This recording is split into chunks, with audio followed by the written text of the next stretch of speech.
All right, so today we're beginning our study of the Kingdom of Elohim from the beginning, a study in the book of Genesis. And I want us to start our study with a couple of key insights that will help us to recognize that there are deeper meanings to this text, okay? Yeah, we've got we've talked before about the Peshat level and these different levels of interpretation according to the rabbinic approach to the scriptures of the Pardes, paradise, understanding the full meaning and deepest meanings of the Torah. And I want to just incorporate that and remind us about that, because as we go through the book of Genesis, we're going to definitely focus on the Peshat level. What is this text literally saying? But if we only stay there, we're going to miss, basically what we're going to miss is the Messiah in the Torah, right? We're going to miss some of the most crucial aspects, because the Messiah says that it was all written about him. And we're going to miss that if we just stick to the Peshat level of interpreting this text. We're just going to have stories which give us the background and history of our people, which is certainly important. It's certainly giving us context for, how did we get here and what are we doing? But to get to a deeper level and to see, how is Messiah found in these texts, we're going to really need to go a little bit further. And so Angela is going to take us through a walk just as an introductory exercise through the first few sentences, the first sentence or two, maybe even the first word of the Bible, to show us how we can go into depth and find amazing things that are hidden in the Hebrew text. And this doesn't mean that we all need to be Hebrew scholars. It just means that we might need to dig a little bit deeper. And, that's why we're here to study and to discuss. And for, most of the people here are learned and have done some study or heard some things that they can bring to the table and help us to gain a deeper understanding of this text. And so we want to start with an introduction to the book of Genesis. All right, for this we're going to look at the interlinear version so that we can see the Hebrew stacked on top of the English, because there's things that are in Hebrew that translators are just unable to get into the English. Now, why do you think that is? Why is it that? Well, English is a very precise language, and Hebrew words have a lot packed into them. It's a very condensed language. That's why you have situations where you have one Hebrew word that's translated using 15, 20 different English words throughout the Bible, just because there's so much there in that word. And when you have to pick a single English word to translate it, you've limited what was there. How would you compare that principle right there with a Hebrew versus a Greek mindset? Being concrete and abstract, perhaps. Being very literal. Which one is literal?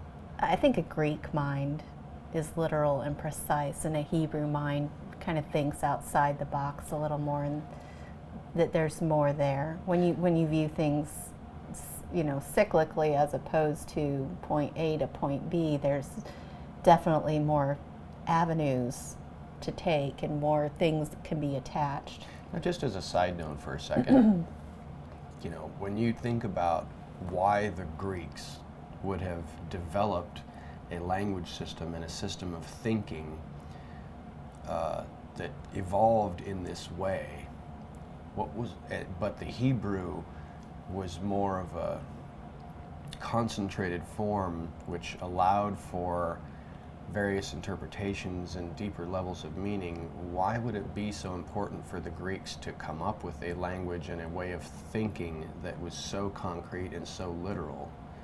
What are your thoughts on that compared to Hebrew? I'm not really sure why the Greeks developed that way. I think the Hebrews, naturally, they had the language of God, and his language is like that. And I think language affects thinking and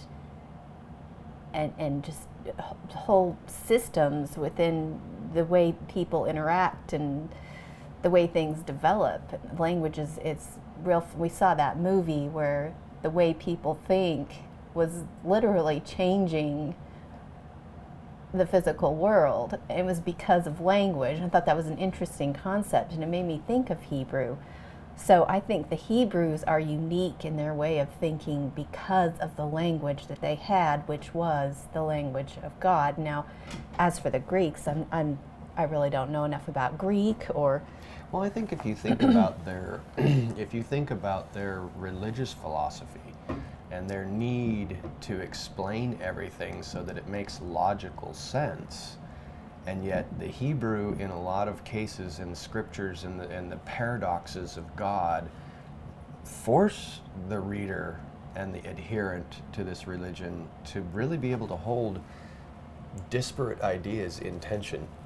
And so the concision of language becomes a hindrance to being able to hold these two opposing ideas, like human free will and yet God being sovereign.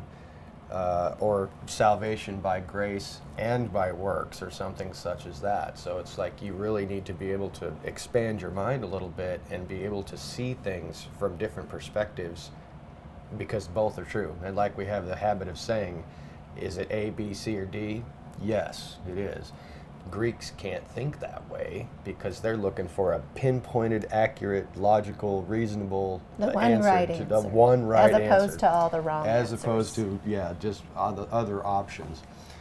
So take us a little bit through, with that understanding, take us a little bit through some of the deeper insights into this Hebrew language, which is found just in the very beginning of the book of Genesis.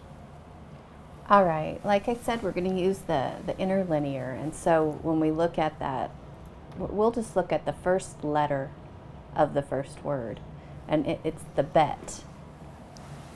And the bet looks like that. It's each letter in the Hebrew alphabet has a meaning, it has a name, and the meaning, you can't just be translated into one word, although in here I'll just be choosing one for the sake of keeping things as simple as possible, but it's packed full of concept, not necessarily a word, and then it also represents a number.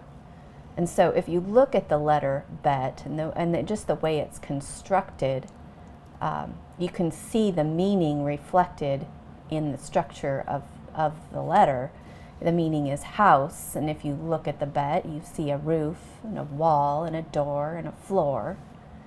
And it's the first letter in the Torah, and all the rest of the letters of the Torah come out of the door of this house, reading right to left, of course.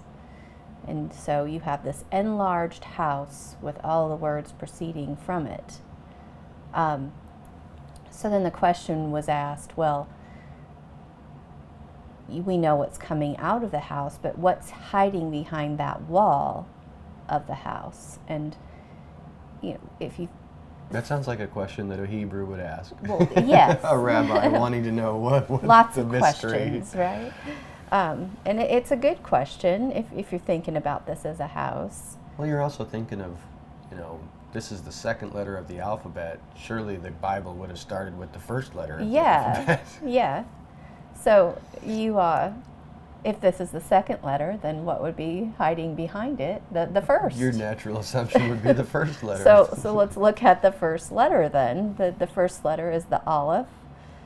The first letter that has the meaning is master, among other things. the number 1. It's the first letter used in the Hebrew words Adonai, Elohim, Father. The paleo looks like an ox head, so you see this master or power or leader idea reflected in the shape of the letter, although it's changed over time. And the letter is silent. It doesn't make a sound. You can put vowel points on there to make it make a sound, but on its own, it doesn't have a sound. And so, what does that teach us? What does that teach us about if this? So I'm thinking, I'm hearing you perhaps interpret, and of course this is, very traditional sense in the rabbinic teachings that Aleph is the letter of God.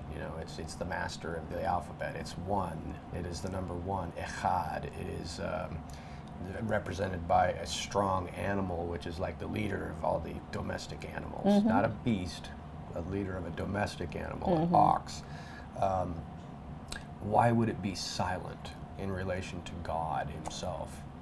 Well, I think we'll kind of see that as we start to look at the word Bereshit. Why would God be silent? Why would he be hiding behind the wall of the house? I think those are some questions we're going to ask and attempt to answer by looking at meaning and structure. Okay. So I think the question is, how does this silent Aleph, who's hiding behind this house or this created physical dimension God is making, the universe, how does it make itself known to those who are dwelling inside the house? So again, we'll take a look at the letter Bet, and it's very similar to our number 2. And I've heard that our number 2 is actually derived from the shape of the Bet, just like our A is a flipped over version of that ox head for the Aleph. If we think about the 2, and we think about day 2 of creation, this is when he separated the waters from the waters. You have the upper waters and the lower waters. So we've got a picture here of waters that are separated. And you have to remember that there needs to be a connection between these two things. And I think... Why does there need to be a connection? What is this representing, do you think? I think this is representing the heavens and the earth, and then there's this area in between where we dwell. This is his house. It has a ceiling, it has a floor, and it has the air or the atmosphere where we dwell. And so I'm looking at this image of waters above and waters below, and I'm thinking to myself, okay, we don't necessarily dwell in the in-between space. There's land down here in the water below. Yeah, there's land. We and dwell water. on that. We dwell on this, so we're on the lower level, and there's a huge gap of space. That's the air between us and him that we breathe. That's the atmosphere. That is actually where we dwell. Right. Okay. So there we are, dwelling between the upper and lower waters, and his way of connecting and letting us know, that silent Aleph, letting us know what he's like, is by his words. And so through sound, he not only creates our house, our universe, he also communicates to us who he is, what he's like, and what he loves. And you see this sound connecting the upper and the lower, communicating with us who dwell in the vault between, moving from the right, which is known as the spiritual side, towards the left, the physical side. So this is our Creator making touchdown between the dimension where he dwells and the dimension where we dwell, between the spiritual and the physical. And I think you can see this if you overlay the Bet now. You can see how the Bet is even a picture of that touchdown between the two. And eventually that link there is not so much a membrane for sound, but it's sound made flesh. It's the Messiah, the Spirit, who touches down and links the upper and lower. And of course, behind that, what's causing those vibrations into that membrane and becoming sound in the physical universe? Because sound needs vibration and air and elements to exist. It doesn't exist in a vacuum. So our silent Aleph is sending those vibrations into our dimension to communicate himself. And so this is an interesting principle, just right from the very first letter of the Bible, that the rabbis for thousands of years have interpreted in this way to show that this is a great mystery which is hidden in the first letter Yes. of the Bible.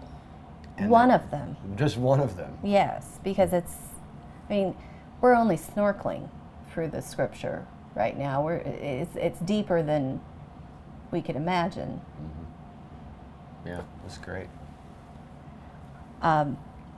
And also related to that idea of one dimension connecting with another is a very special number. And I think we'll see again that the same idea happening. Now, first I need to explain what this Fermat's conjecture is. He's a mathematician from a few hundred years ago, as far as I know. He issued a challenge to find a number sandwiched in between the product of any number with an exponent and any number with the next exponent. Now, so let me see if I understand this. That- Fermat's theorem or idea or challenge was you take any number with an exponent and then another number with an exponent and find the sum of those has to have one number in between. in between, yeah. Let me show it visually here. Okay. Exponents, for those who haven't had math in years and years, are those little numbers up in the corner, and that's how many times you multiply a number by itself. So if you have n squared, you n times n cubed is n times n times n, and so on.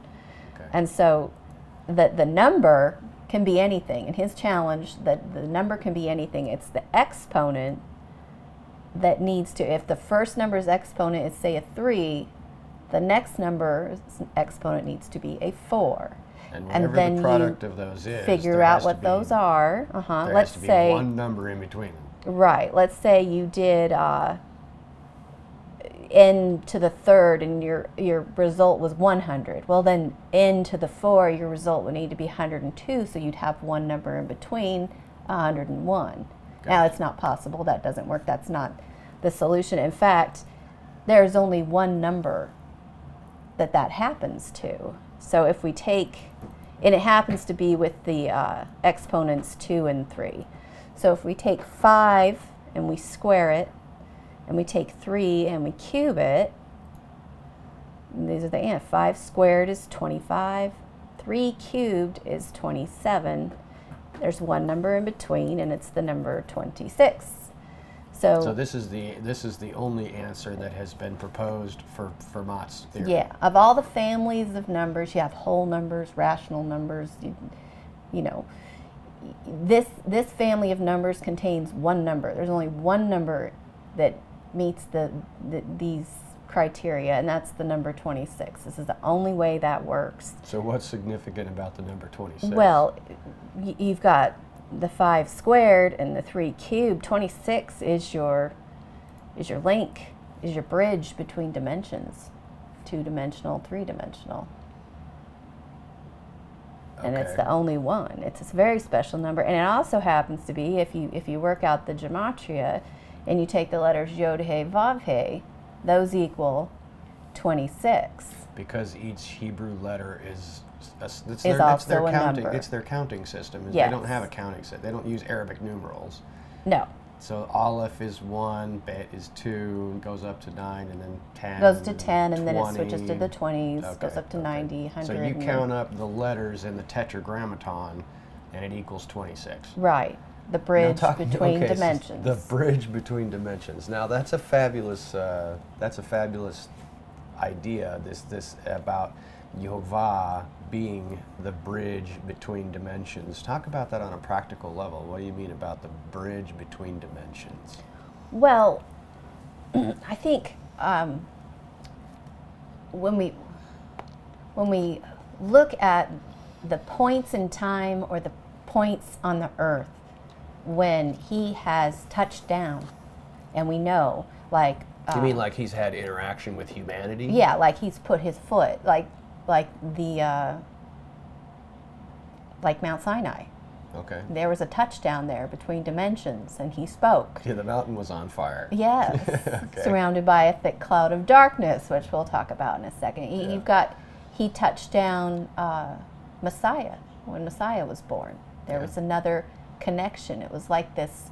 It's like these two dimensions connected Yeah. in order for a message to be communicated. So and when you say 2D and 3D, you're talking about the physical two-dimensional plane, although it's a three-dimensional It is, universe we're I living know, in. it But I is- see what you're saying, is that the two-dimensional represents the physical. right, And the three-dimensional adds that Right. additional dimension of spirit, which is almost imperceptible in this world. Right. To a large degree. and that cube is 3 threes, which, you know, 3 is, that's his number. yeah. So In 3 days, 3 days in the grave, and I'll raise you up on the third day, and yeah, be ready for the third day. Okay, yeah, that's cool. Okay. So, and I don't think he was expecting us to understand what a 4-dimensional shape would look like, because this is the world in which we exist, and he used what we understand to try and help us understand him. Yeah.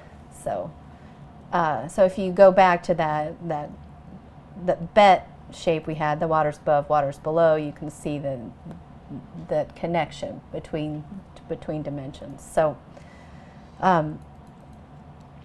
if we go back to the interlinear and we look at the Hebrew text, we see the bet there. We see that we have his words proceeding out of the house. We see that we have the silent Aleph hiding behind the house. So the natural question, if you're a Hebrew, is what's inside the house? We know what's behind the wall. We know what's coming out of it. What's inside? What's inside? Okay. So to go inside and take a look, we need to look at the entire word there, Bereshit. So I've lifted that out of the interlinear and put it here, large letters, so we can take a look inside.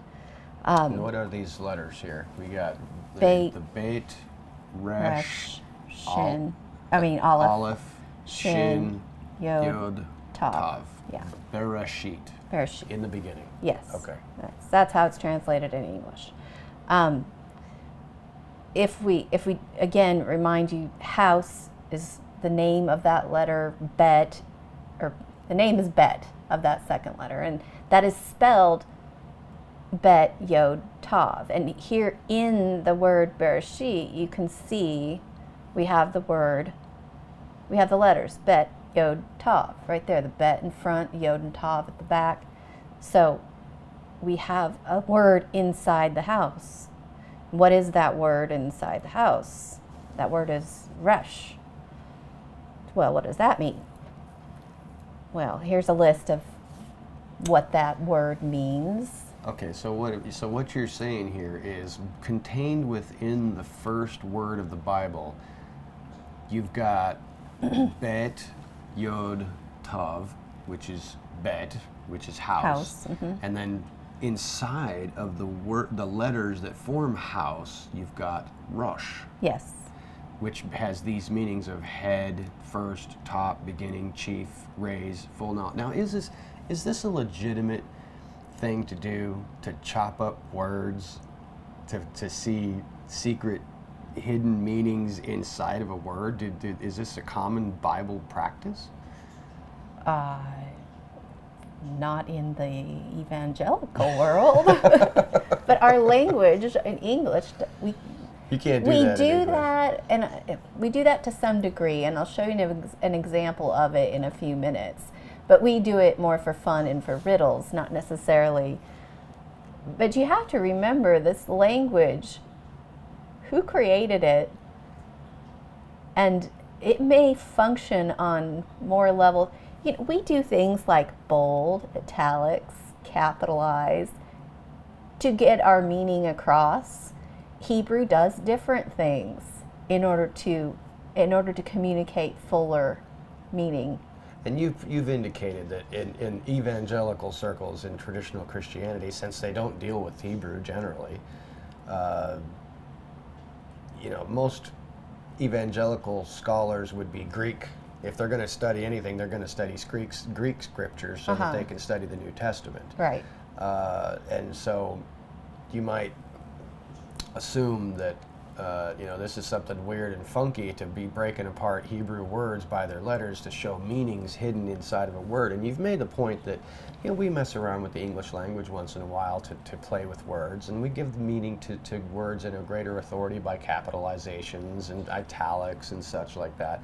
But this practice of deconstructing a Hebrew word in order to see what is at the root of it and what does it contain within it. Because of the way they're built. They are built with roots. Yeah. They are built, they're components and concepts added together. And so this is I think you can do that. And this is a very, very common practice in traditional rabbinic Judaism.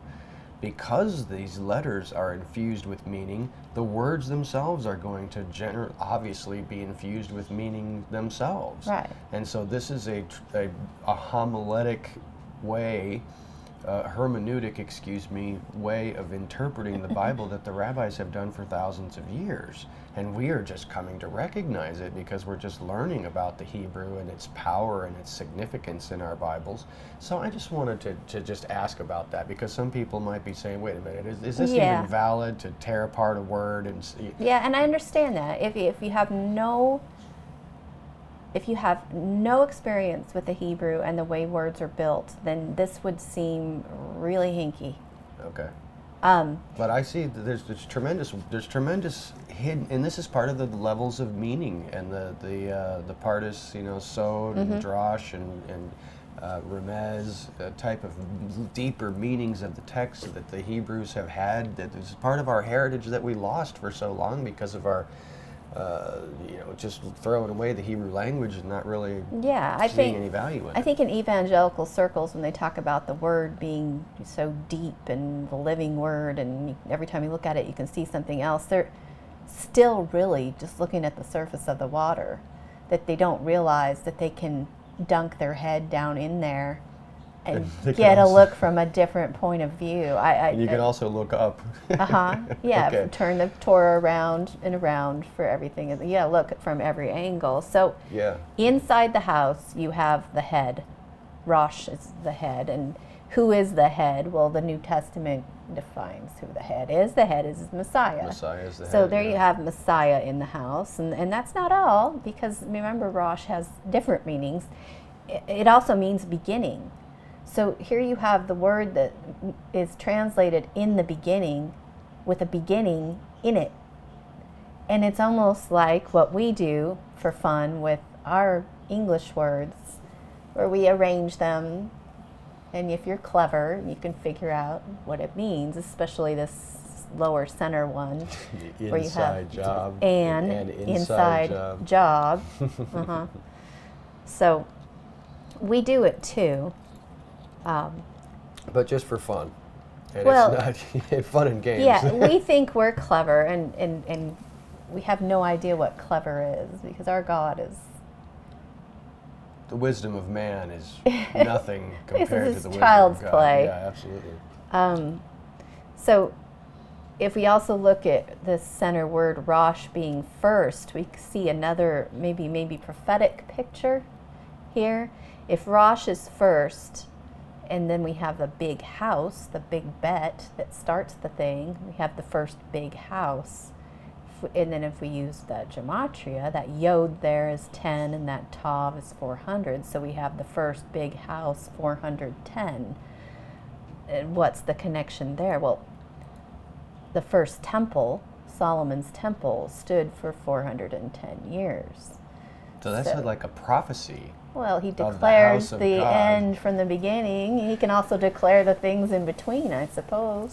So yeah, that's like a prophecy of the house of God, the first house, right embedded in the first word. And that temple was a place where he touched down, bridged the dimensions. Amazing, yes. amazing. So, now there's this idea, and I think at first I found this a little strange, that God would hide himself. That hiding Aleph behind the house. And so, in Isaiah it says he does. Thou art a God who hides himself. When, was it Moses that was in the cleft of the rock and he passed by? Show me your glory. No. You don't get to see that. No, you he can does see my hide behind. himself.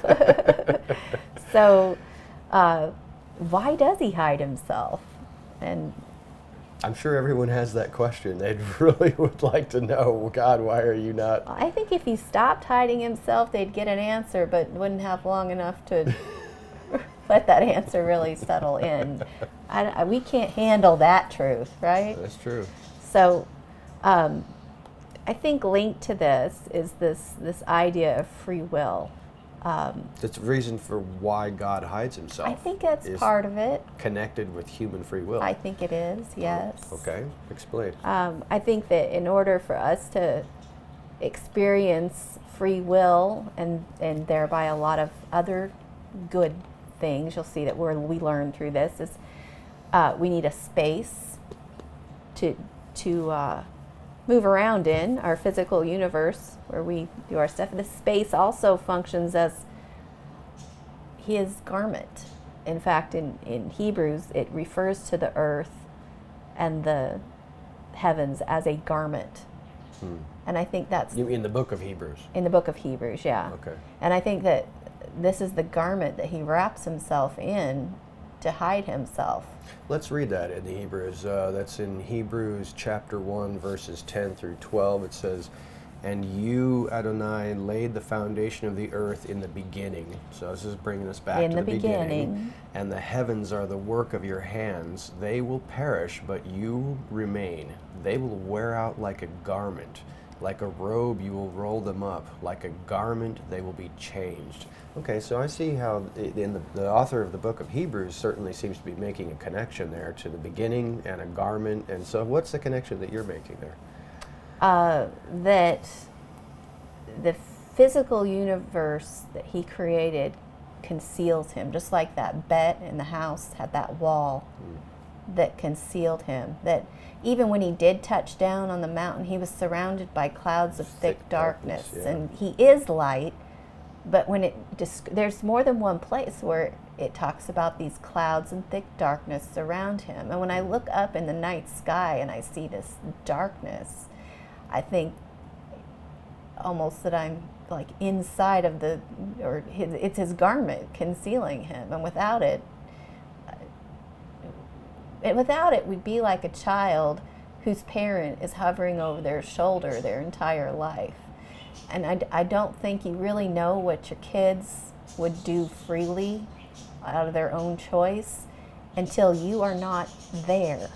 You really get to see what they're like when you're not watching them. Right, when they don't think you're watching who them you are anyway. when nobody's looking is who you are. And if he was, even in the garden, he was not there all the time. He came and walked with them, but when they had what's curious too is in the garden scene, it says that they heard the voice of Adonai walking in the garden, which is a little bit of a strange way of. We could have heard him walking, but we didn't. We heard his voice in the walking in the garden, so he was even hidden there in a sense. Yeah. So continue on with this idea about.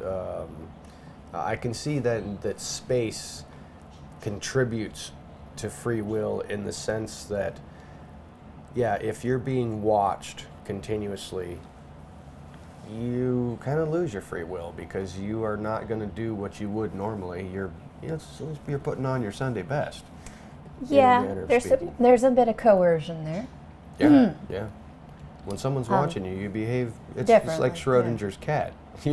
Somebody's or those molecules that are being observed. That's right. Quantum physics. You behave differently when you're being observed. So that makes sense. That God removing Himself at a distance does create free will in humanity, in that they feel free to act as they would. Okay, that makes sense. I like that. The second element would be time. Time, that's where you get something happens, and then you wait, and then there's a result, a cause and an effect. And so I think there's several things that come out of time that we can appreciate.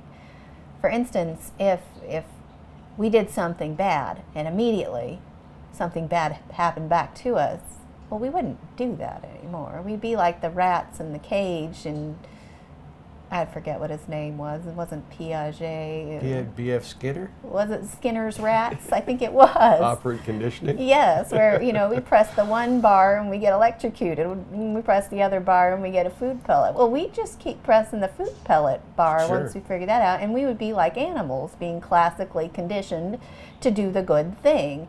But So what you're saying is that God is hiding himself, but let's say that you sin and an invisible fist punches you in the side of the head. You can't see him, do that but again. you've been Right. punished immediately. So there goes your free will. If every time you sin, the invisible hand you of become a God. classically conditioned animal. You are now a pet. Yeah. And with your pets, if they misbehave, you need to right away, because they won't put it together if you punish them the next day for something that they did. Yes. But we're different. He has, with his words, made promises about, if you do this, this will happen. That's good, and then things look bad. And we have to trust that and have faith. we learn to have faith that what he said. We may do something, nothing bad happens, think we got away with it, but that's just not how it works. And so we learn over time to trust that and have faith that in the future a promise will be fulfilled. Just like Abraham received a promise, and it took quite a while for that promise to be fulfilled. But what was he commended for? His faith. Yeah.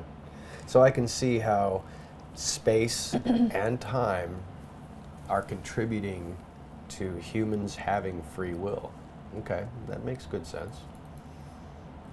So I think the third ingredient there for free will is an alternative. How so? What do you mean? Even if you have space and time, if you don't have another choice that's not his will, then you don't really have a choice. There's no other options. Right. You choose him because there's nothing else to choose. It'd be like, choose A or A. Right. You're going to choose A. Right. So you got to have option B. And I think I see where you're headed with this. This is why the enemy, the adversary, was introduced. Yes. And what did he well, this is what God said, but what about this? And he gave them the option B. So I think those are the three ingredients. This is answering the question for a lot of people who might have, and these are some of the fundamental questions that people ask about God in general. Where is he, and when is he supposed to do all this stuff that he's saying, and it's been so long in the past or so far in the future, and why does he allow the devil to exist, and good things to happen to bad people and bad things to happen to good people, and these kinds of things. So I think that I'm picking up what you're putting down here, that the space that he's created between himself and his creatures allows for free will. The time that has elapsed between your actions and the consequences allows for free will. The alternative, by him setting up an adversary that is going to give you an opportunity to resist his will and to see how you'll do, is another element of him giving you complete control. You do have complete control over yourself, over your own actions. You do have free will. Well, I think there's good lessons learned by those things that, I'll talk about in a second. But first, I kind of wanted to show you how those three ingredients are in the first word. Oh, okay. So we're going to take that first word, Bereshit, and we're going to chop it in half and make two words out of it. Okay. The two words you get are bara, create. He created. Okay. That's also the second word of the Bible. If you look back at the end, it's Right. Bereshit bara. In the Right. beginning, he created. Sure. So by chopping Bereshit in half, we'd ended up with bara and sheet, or shait. There's no vowel points in the Torah, so there are a few different words that are spelled shin, yod, tav, and we're going to look at those words. Okay. So that bara, he created, and sheet is a garment. He created a garment. He created a garment. This is the garment that he conceals himself with, Yes. as referenced in Hebrews. Right. Okay. And then if in Aramaic, sheet means 6. Okay. He created And now, 6. for those people who might be asking, why are you switching to Aramaic? Aramaic, it's Aramaic sister and Greek language, yeah. and German are Not German. Aramaic and Hebrew are brother and sister languages. Yeah. They're incredibly similar. Yeah. Okay. Okay. So it's a valid point. It's a valid point. Well, yeah, it is. Bar and Ben. Ben is son. And bar bar is is son. son, and that's Aramaic. Okay. Like a bar mitzvah, a Yeah. son of the commandments. They, the Jews now, it's almost this interchangeable Sure. thing. So he created 6. So the question is, okay. Wait a minute. He created 6. He created 6 what? 6 what? That is the question. So they looked back at those first 7 words and said, 6 what? And they looked around for 6 of something, and sure enough, they did find 6 of something. They found 6 olives. That first letter of the Hebrew alphabet. There's 6 olives in the first 7 words. Okay. Okay. And so Aleph now, if you look at the Aleph and the way it's spelled, it can be pronounced, that name of Aleph can be pronounced Aleph or Aleph. It's all going to depend on the vowel point you tack on to that first letter. But there are no vowel points in this Torah scroll, so it's open to interpretation. Right, and Okay. we've looked at Aleph, it means master, but when you say Aleph, it means 1,000. So He created 6,000. So they're saying he created 6,000. Right. He created 6,000 years for man to live in this house, exercising that free will. Well, that's interesting too, because he created. We're obviously about to see in a little bit that he created the whole place in 6 days, which is also interesting in regards to Peter saying that a day with the Lord is as 1,000 years, and 1,000 years is as a day. And people, I'm sure, have recognized that before. That it's not a new idea that there are 6,000 years of human history. That's common to rabbinic Judaism, and it's also common to evangelical Christianity. But that's how the rabbis discovered that from that text, just pulling out. He created 6. They're like something. 6. He created 6. What do you mean 6? Where's 6? There's Okay. 6,000. So, and then they went so far as to divide that 6,000 into 3 periods of 2,000, and they did all this based on the distribution of the olives in the following sentences. So you've got your first 6 olives right there in the first sentence. He created 6,000. And then if you look at the next 6 olives, they say that it characterizes this division of time into 3 sections. One section being the first 2,000 years of chaos and darkness. This is from Adam to Abraham and includes the flood. And then 2,000 years of Torah. We're going to start with this, was going to span from Abraham to Messiah, and this is where God begins to speak. He speaks to an individual man, Abraham. He speaks to Moses, and then from the mountain speaks to the nation and gives his Torah.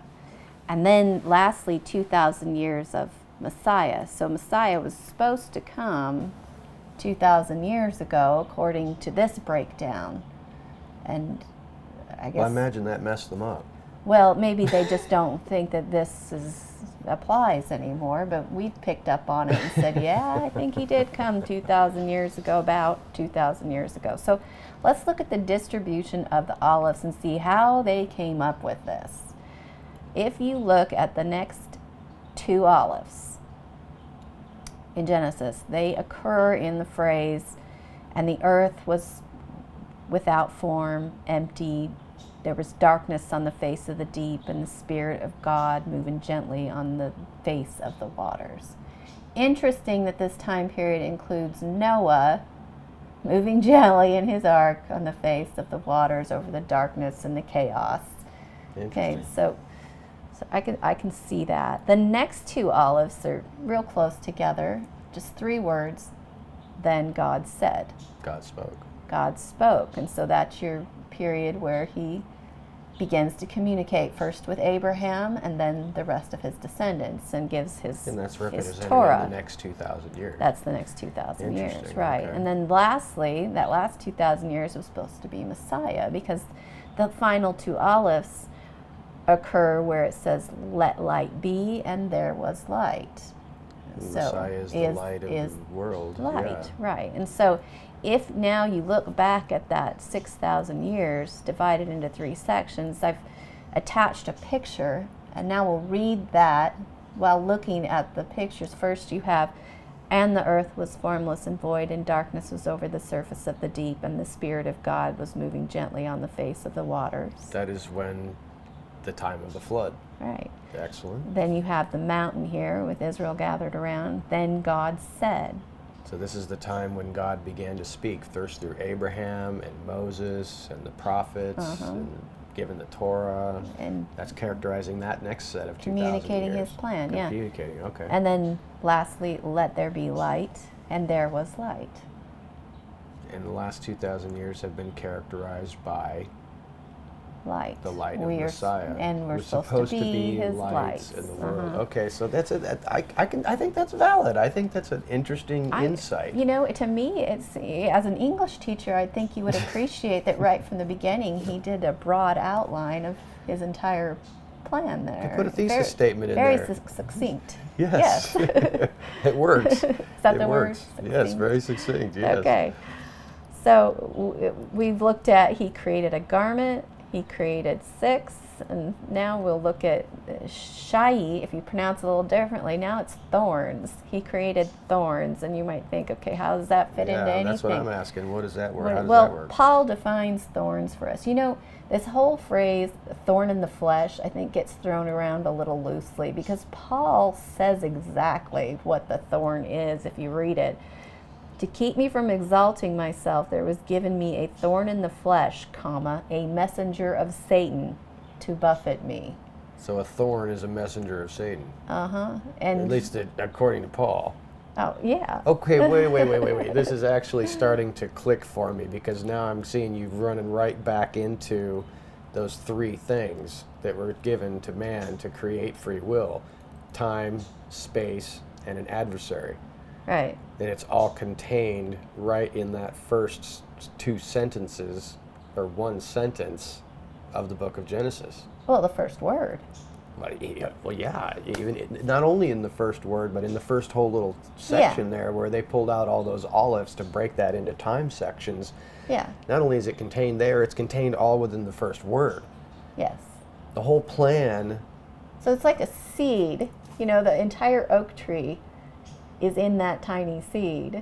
All the information needed for that to grow into a huge, complex thing is there. And I think that first word is kind of like a seed. Oh yeah. Where if you turn it around and you cut it up and dissect it, you're going to see a lot of things in there. So back to that free will, like you were just saying, the connection being made. He made space. He made a garment to conceal himself, a dimension in which we can discover our God. Okay. And we love to discover him. I mean, that's really, there's much enjoyment in that. And I'm thankful that he did it that way, instead of just, here I am, right in front of you. Yeah. Nothing to find out, discover. Well, discovery is part of the learning process. It is. Yeah. He created time, an opportunity to experience faith and hope and appreciate the value of life. Because if time were unlimited for us, It becomes worthless. Yeah. Yeah. And thorns, an enemy, so that choosing God would have meaning. And in choosing his ways, we can express our love for him. So he gave us a way to experience discovery, faith, hope, life, and love. And we demonstrate our love for him by keeping his commandments, which is exactly what he said. Yes. What you just said there. Yeah. Express our love for him by doing what he And said. yet, as humans, we sit here and ask, why did you make it this way? Why a devil? Why do we have to die? Why do you hide? Why can't you just come and have a conversation with me? Just talk to me. Well, It's all he part knew of what the he plan. was doing. Yeah. We're just children. And we get a little whiny sometimes about the way things are. And we don't appreciate it like we should, probably. So, let's go back to that word Bereshit and split it another way. We're going to split it between the second and third letter now, and we're going to end up with bar and a sheet. So now we have So bar is sun, right? sun, right? And a sheet is I will establish. A son I will establish. Clearly reference to Yeshua. Yeah, very This is clear. amazing. Okay. And then if we divide it, if we pull the Aleph and Shin out and look at that as a separate word, we have a fire. And then if we looked at the letters that are left over, they spell Berit or covenant. So we have a fire in the middle of a covenant. A covenant of fire. Well, a fire in the middle of these pieces of letters that make covenant. Am I bringing? This is bringing to mind Abraham being put into a tardema, a deep sleep, the covenant of the pieces. Yes. And Tracy spotted this one on her own. In Genesis, when he falls asleep, and the blazing torch, which she says is the same word, the Aleph Shin, passed between the pieces, right? And so in that word, we see that covenant with Abraham. The blazing covenant. Yeah. Yes, indeed. So there's all sorts of promises. That's the in beginning that of first the word. beginning of the gospel of the kingdom being preached to people. Frankly, is when that covenant was made with Abraham, is the way, as my understanding. I will make you a great nation, and your descendants will be as numerous, and the whole nations will bless themselves by your seed, referring to the Messiah, as Paul says. They were chosen to be the touching point to communicate God to. Just like the tribe everyone of else. Levi was to be the touching point between the Israelites and God, because Levi means connected. Right. So now when you take that out to a broader experience, the people of God are supposed to be a connecting point between God and those who don't know Him. Yeah. Understood. Yes. That makes sense. So back to that question you asked earlier, why does the Torah start with the second letter of the alphabet and not the first? I think if we think of those letters as the most important and the second most important, Beit is the second most important, and I think that the world is just a stage for his bigger plan, and it's his plan of redemption for mankind that is of primary importance. And so while he used the letter Beit to kick off the creation of this house or world in which we live, it wasn't until he rescued them, redeemed them out of slavery, took them across the Red Sea, brought them to the mountain, and as a nation, the first words he speaks to them, the first of the 10 words from the mountain are, I am Adonai, your God, who brought you out of the land of Egypt, out of the house of slavery. And if you look at that in the Hebrew, that begins Ani Adonai. with an aleph. There you go. So here is the important piece. You know, the stage is of secondary importance. It's my plan of redemption. That's going to be revealed on that stage, which is more important. Right. Yeah. This is just a place for it to take place. Yep. So now we have this picture of redemption of the Aleph Tav, because within this first verse we're going to find Aleph Tav. Aleph Tav in Hebrew, or Alpha and Omega in Greek. And That's reminding me anyone of who's been to Revelation, church yeah. for a few times puts that together and understands we're talking about Messiah here. Even if you look at the meaning of those letters, you have Aleph for the strength or leader of the covenant, the Tav. So leader of the covenant. So let's look back at this first 7 words in Genesis. Excuse me. You know, we do our best to translate this into English, but there's one word here you'll notice does not have an English word underneath it. Mm-hmm. It's a word that it assigns action. So what it's trying to say is that God was doing the creating. It wasn't God that was being created. And the interpreters, with the words they used, did a great job of communicating. It's clear that God is doing the creating, but still, a dangling word there. The that didn't Jewish seem to sages fit. have still looked at him. Well, there's that word. It's this mystery word that's stuck in there. This Aleph Tav word, and there's other places in the Bible where this Aleph Tav word shows up and is not translated. Like when Jacob sends Joseph to check on the flock. It's the Aleph Tav flock, just like Messiah was sent to check on his father's flock. And so you get these little links. So when you see Aleph Tav, it's like a flashing neon light in ancient Hebrew saying Messiah, Messiah, Messiah. And if you look down the verse a little bit further, well, hold on. Let's look at where it's positioned in the 7 words. It's in the middle of the 7 words. And if you look at that pattern of a menorah, which is the light in the temple, it's that center branch that's connected to all the other branches. It's like, I am the vine, you are the branches. And this whole idea of being connected. So he is that center. And it brings to mind also that what's interesting when Moses received the instructions to give to Bezalel and Aholiab to build this menorah, that it was supposed to be of one piece of hammered gold. So you can't attach arms to the center branch of this menorah. You actually it has to be one integral piece to start with. That'd be tough. It would be really tough. But and I got to thinking about that today. It was like, well, if you've got one thick bar of gold and you need to branch it out, well, the only way you can do that is to cut it and split it up and branch it out. It's still the same piece, but that center column has to branch out itself into the different arms to make the tree-like shape of the menorah. And so the center branch in your illustration here is pointing to the Aleph Tav, which is the indication of the Messiah, and the center column of that